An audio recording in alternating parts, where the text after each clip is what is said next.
I have a prepared statement I'd like to read this morning. I want to thank Commissioner Lanier and Commissioner Moody, who are here as support for what we're doing. I really appreciate you coming out this morning to be a part of this.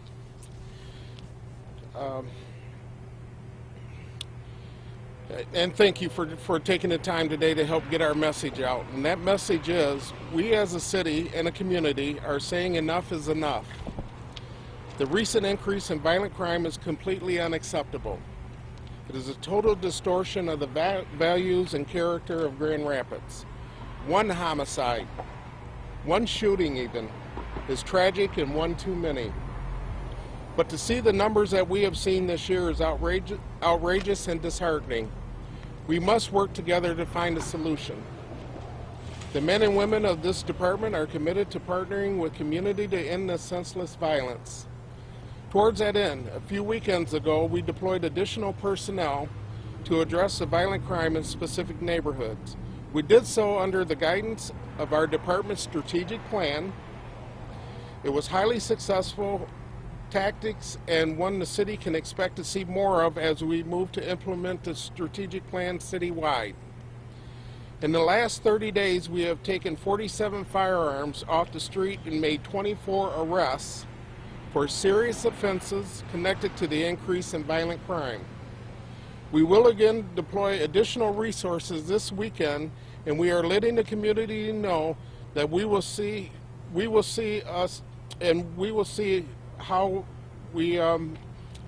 the effect of this. We hear you and we are acting. But as I said earlier, this kind of problem requires a systematic response. I'm here to ask everyone not to only stand with us, but to stand with each other. Let us unite and show those emboldened to do harm that we will not stand for it. For every shooting and every murder, the witnesses who do not come forward and do not cooperate only serve to reassure the criminals that they can act with impunity to induce fear and disorder in our neighborhoods. It's time to send the message, no more. As always, we need eyes and ears in the community, but we really need those eyes and ears to speak. Silence is a form of complicity. If you hear or see something, say something. We can end this reign of gun violence if we speak up and speak out. It's up to all of us.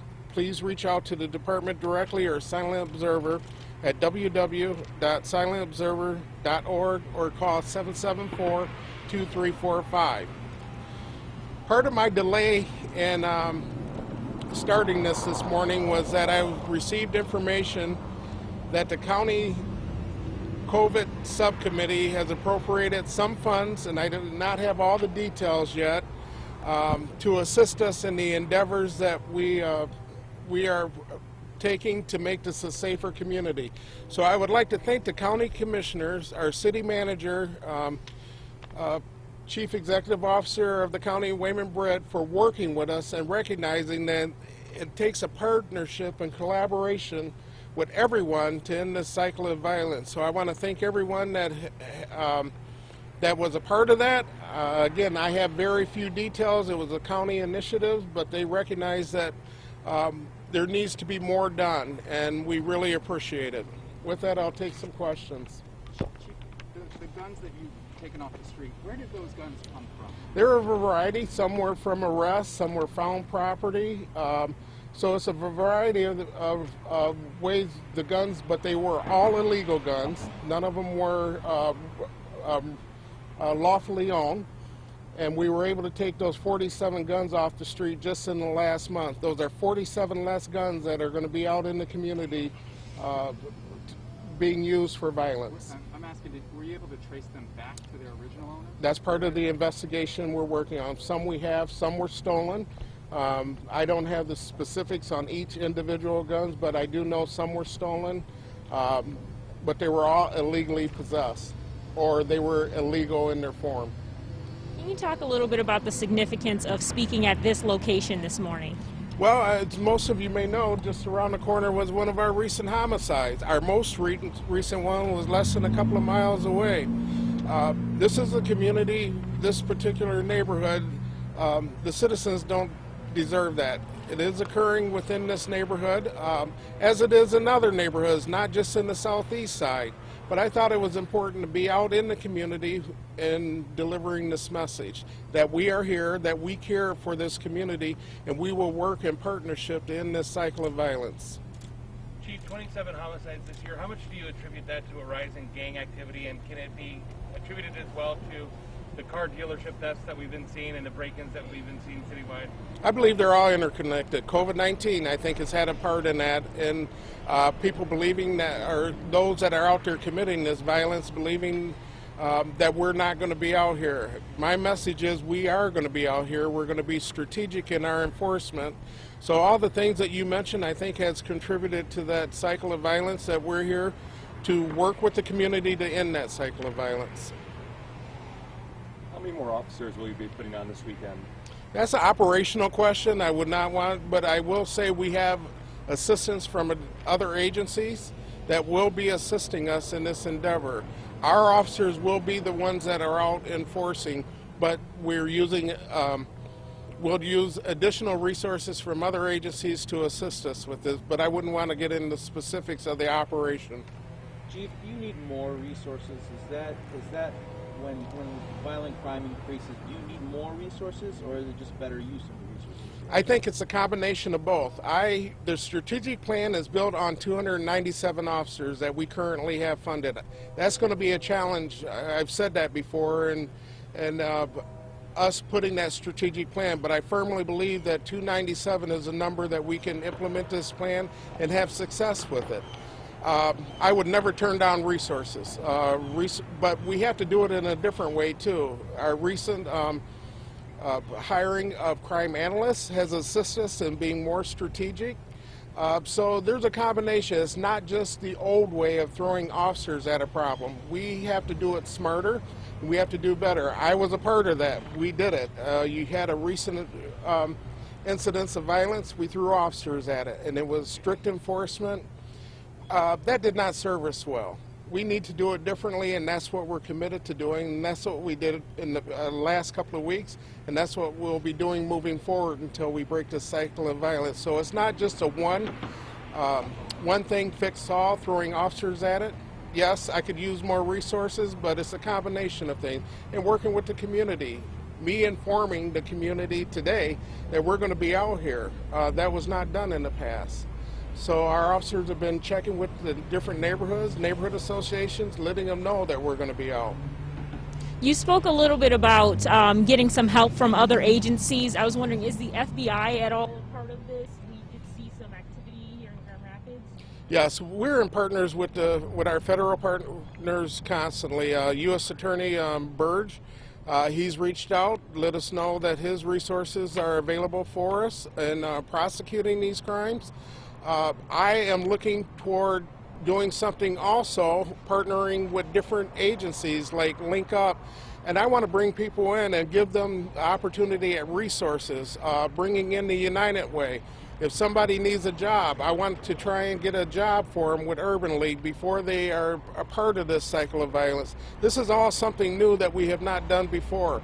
We have to think outside the box. We cannot continue to do it the way we've done it before, but we will be there for enforcement when it's necessary. What's the difference? So I know that you said you're trying to try something different than just throwing a bunch of officers at a problem.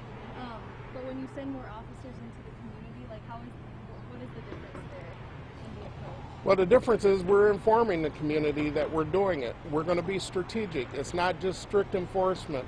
Where, as I mentioned, we're not pulling over the mom who has a cracked tail light. The cracked tail light is illegal to have. That's not our priorities. Our priorities are the subjects out here committing the violence. That's where we have to be strategic. And I will sit and talk to anyone who will debate whether or not we should be out arresting people who are legally carrying guns and shooting up our neighborhoods and committing these violent acts. That is not acceptable, and that's what we are looking to stop. We're not looking to stop the mom that has a cracked tail light and searching her and getting her out of the car. Chief, back on the source of guns, other than putting more officers on the street to deal with what's happening now, what activity is happening to stop the flow of guns that could affect what happens a year from now? Sure. One thing we have set up next week is our gun buyback. A couple of weeks. It's at the end of October. Again, that's an opportunity to get more guns. They're more than likely legal guns off the street, but those guns will not be part of being stolen and used to commit these crimes. So I'm excited to see what this gun buyback will do and what we can do to get more guns off the street. But it's not, again, it's not a one thing fits all. We have to work on this continuously and come up with different ways of combating this. We're looking at, we continue to look at crime reduction strategies that are out there. So it's not just throwing officers at it. We're doing things differently. Do you have a message for legal gun owners, given that the guns that are committing crimes on these streets are stolen from legal gun owners? Do you have any message to them, gun store owners or individual gun owners? Yeah, it's their constitutional right to own these guns, but what I will ask, make sure you're securing them. Many times we see that they're stolen out of vehicles that are not secured, out of homes where they're not secured. Secure your weapons. Make sure you're being responsible in that respect so that people cannot get them and they fall into the people that are committing these crimes. Chief, a few weeks ago we met near the McDonald's on Madison and 20 years ago and had a similar conversation. You guys, the city was kind of talking about bringing pure violence here. What's the status of that, and what are police doing to improve those community relations to stop crime before it happens? Yeah, cure violence or crime reduction strategy is what I mentioned. We are still exploring that, looking to find funding. Again, we're partnering with Kent County to see if funds could be available for that. I think Commissioner Jones is leading that. So I welcome anything that we can do to reduce this violence. And the second question you had? What are police doing in the meantime to improve those community relations so that we do see Sure. We regularly, I, along with our captains, community officers, meet with community groups and put that message out there.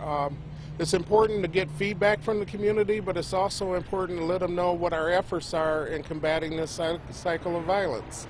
So meeting with different groups is one of the things that we have done and will continue to do. When was the last time the city saw 27 or more homicides in a year? I don't know the date. I'm dating myself, but I know when I was a detective back in the late 90s, we were averaging around 27 to 30 homicides a year. Again, as I mentioned here, one homicide is too many. I don't really want to get caught up on the number, but we have certainly seen a cycle of violence this summer that is not acceptable. So I do not have the exact numbers.